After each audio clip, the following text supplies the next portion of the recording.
Jangan ragu, jangan bikin malu. Kita harus solid.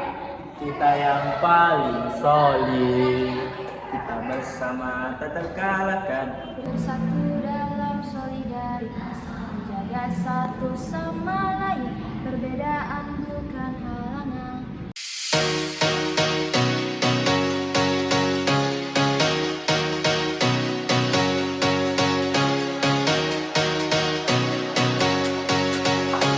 Di sini saya akan menjelaskan definisi progresivisme.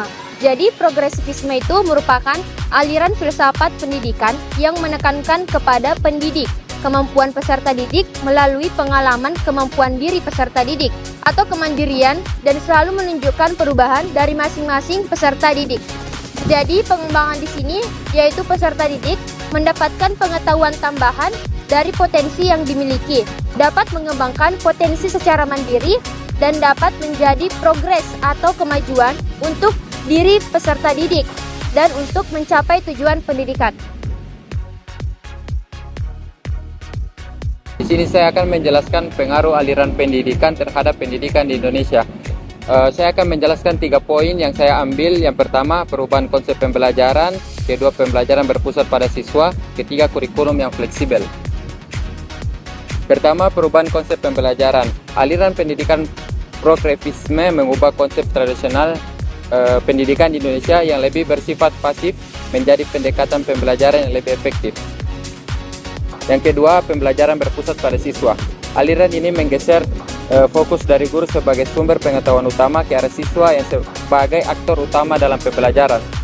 Di sini guru berperan sebagai fasilitator, membantu siswa dalam mengeksplorasi minat dan kebutuhan mereka sendiri. Yang ketiga, kurikulum yang fleksibel. Aliran progresivisme memberikan ruang lebih besar bagi pengembangan kurikulum yang lebih fleksibel dan sesuai dengan kebutuhan siswa. Ini memungkinkan penyesuaian kurikulum dengan perkembangan zaman dan perbedaan individual siswa.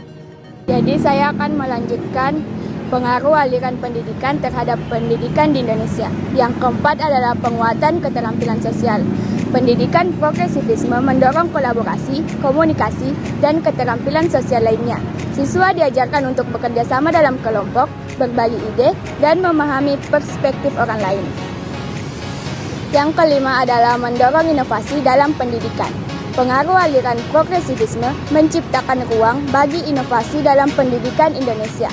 Lebih banyak sekolah dan pendidik berusaha untuk mengadopsi pendekatan ini guna mempersiapkan siswa untuk tantangan dunia modern. Sini saya akan menjelaskan materi mengenai pro kontra terhadap aliran pendidikan progresivisme. Progresivisme memiliki 3 argumen, yaitu yang pertama, menekankan pada pengalaman nyata, yang dimana progresivisme mengutamakan pembelajaran berbasis pengalaman langsung yang dianggap dapat memotivasi siswa dan membuat pembelajaran lebih bermakna. Yang kedua, mengembangkan keterampilan kritis, yang dimana pendekatan progresivisme cenderung mendorong siswa untuk berpikir kritis, mengajarkan mereka untuk mengajukan pertanyaan, memecahkan masalah, serta berpikir kreatif. Dan yang ketiga, menghargai keragaman. Progresivisme mendorong pengakuan dan menghormati terhadap keberagaman siswa, baik di dalam gaya belajar maupun latar budaya. Dan yang berikutnya, kontrak progresivisme memiliki 3 argumen juga. Yang pertama, kelebihan otonomi. Pendekatan progresivisme yang terlalu longgar bisa menghasilkan kurangnya struktur dan disiplin yang dapat merugikan siswa dalam mengembangkan keterampilan dasar. Yang kedua, terlalu eksperimental, yang dimana beberapa kritikus berpendapat bahwa progresivisme terlalu berfokus pada eksperimen pendidikan yang mungkin tidak selalu menghasilkan hasil yang diinginkan. Dan yang terakhir, tidak semua siswa cocok dalam hal pendekatan progresivisme mungkin tidak cocok untuk semua siswa. Beberapa siswa mungkin memerlukan pedoman dan struktur yang lebih kuat dalam pembelajaran. Nah, saya akan menjelaskan pandangan kelompok kami terhadap aliran pendidikan. Progresivisme dalam pendidikan bisa berbeda tergantung pada bagaimana kami memahaminya secara pribadi.